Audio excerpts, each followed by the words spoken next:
as an SDR, if you want to have success, you need to start showing up better, right? And what I mean by that, so this is the key, right? You need to look at some of the marketing materials. If I'm an SDR, I'm gonna go out there and look at, okay, what does my company offer? What is it that, like, what's the pain point that we solve? What is it that we do that helps our potential customers, right? You want to talk about more about the outcome of the potential buyer, rather than kind of like highlighting features, because a lot of people do that, and that's what I did in the beginning. When I started selling life insurance, I started talking about all these features, right?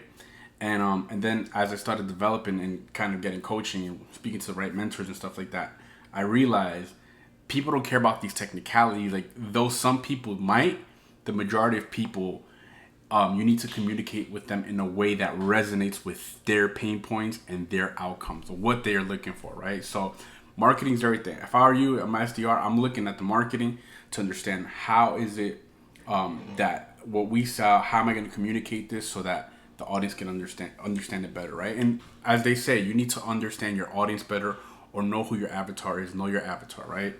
And then another thing that I think that I learned was, like, you need better messaging to the market, right?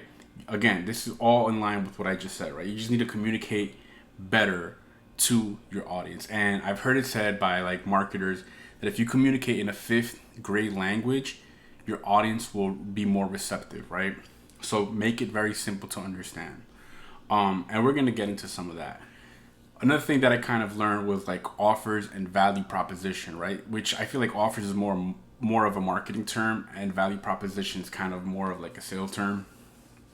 But this concept that Alex Hormozy talks about, right? Creating an offer so good that people feel stupid saying no to, or an irresistible offer, like he says, is so key. And if you haven't read the book $100 Million Offers by Alex Hormozy, I feel like it's more of a marketing book, but I feel like it can help salespeople, right? Because when I first read that, then I started understanding I need to show up better on my sales calls, my sales presentations, and just how I communicate on the phone, right? This idea of starving crowd, like, how do you sell out a hot dog stand? You need a starving crowd, right?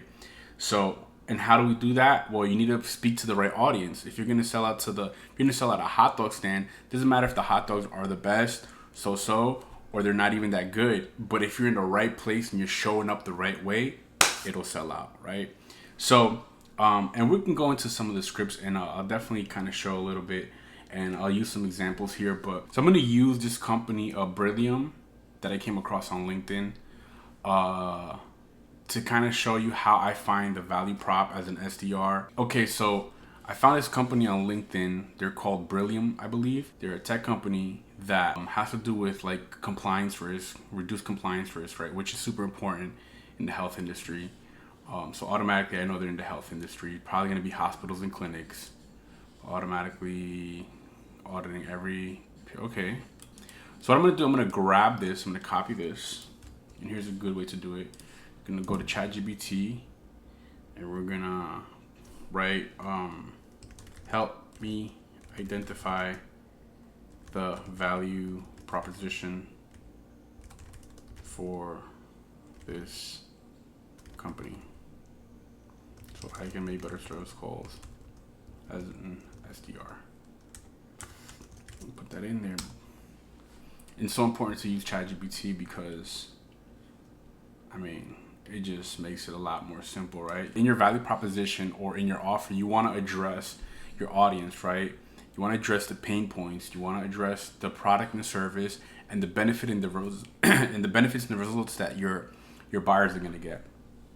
So, company helps target market / audience avoid / overcome pain 1, overcome pain point 2, and achieve or gain 1 by solving problem 1 and solving problem 2, so that they can get the benefits and the results that they're looking for.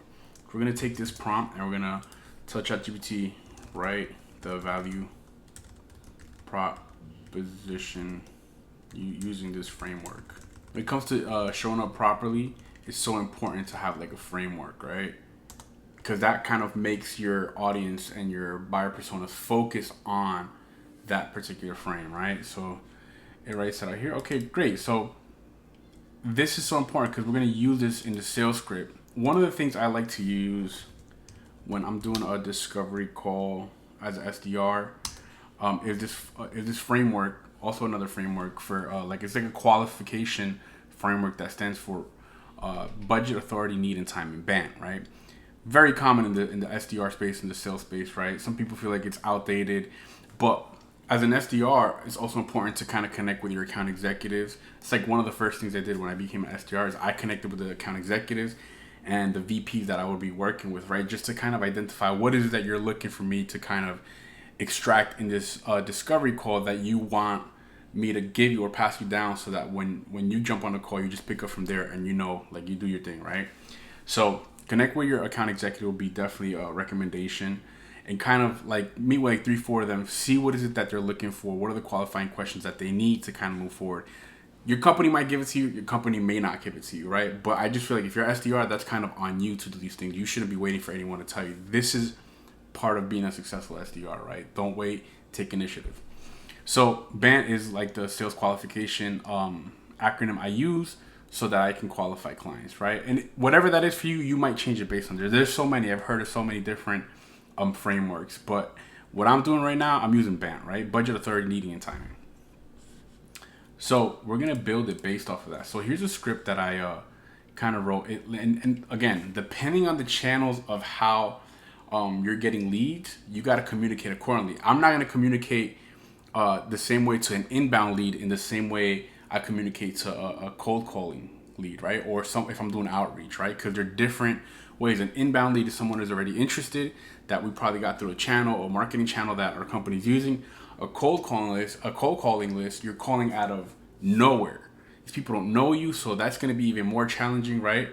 But we're going to put this script together so that you guys can have it. Maybe I'll put it in the description, that way you guys can have access to it, right? Or maybe I could just put the framework together and that way you guys can use it. So if we're going to go, let's go to the cold calling lead, right? Let me put this right here. Matter of fact, now that we're here, I'm going to type this over here.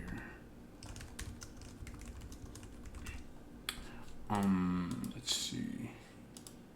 Okay, cold calling script. So again, this is for Brillium.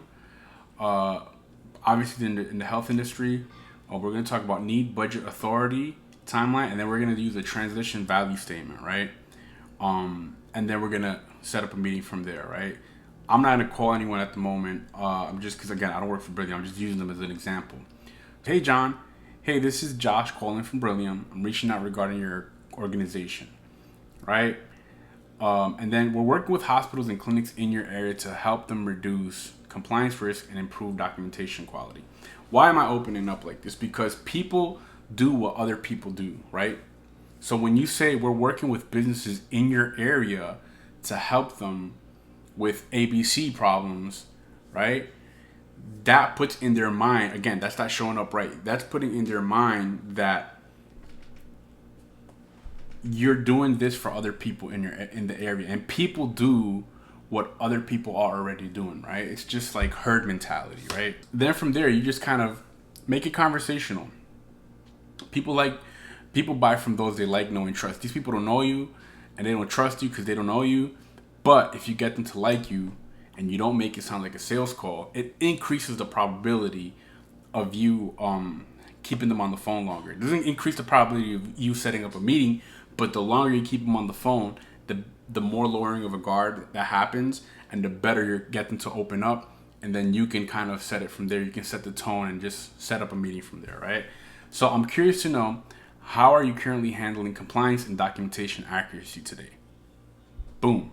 This is going to communicate. They're going to open up, hopefully, and they're going to start letting you know, and you're going to kind of hear out what their current situation is, and then you're going to take the conversation from there, right? The second line, which is, and do you guys currently allocate budget for compliance software and audit services, or will this fall under a new initiative? What's your timeline to have the solution, right? I wouldn't go this aggressive on this. This seems a little aggressive. I would definitely use this more for inbound lead. That question, if I'm trying to get the timeline, I'd probably ask them, hypothetically, if you were to find a solution to this problem you guys have, what would your timeline be? Appreciate you sharing that, John. Super helpful. Just to give a bit more context on what we do, Brillium helps clinical teams avoid compliance risks, overcome documentation errors, and improve quality of care by automatically auditing every patient visit and proactively identifying and fixing these issues. This way, your team can save time, stay compliant, and focus confidently on patient care without worrying about anything slipping through the cracks. I just wrote this before starting this video, so I'm getting a little stuck, but it's all good. You guys get the point. And then you're gonna add here, make sense. I always like to say this at the end, so make sure I'm still engaging with them. So this way your team can save time, stay compliant, and focus confidently on patient care without worrying about anything slipping through the crack. Make sense, John? Yeah, that makes sense. Based on everything you shared, I really think it's worth taking a few minutes to explore further. The next step is just really setting up a 20-minute short Zoom call with one of our account executives. They'll walk you through pricing, show how this plan could fit better for your business, and answer any questions you have. This is the key right here, coming up right here. Would you be opposed to setting something up, John, with one of our account executives? Why do I ask like this?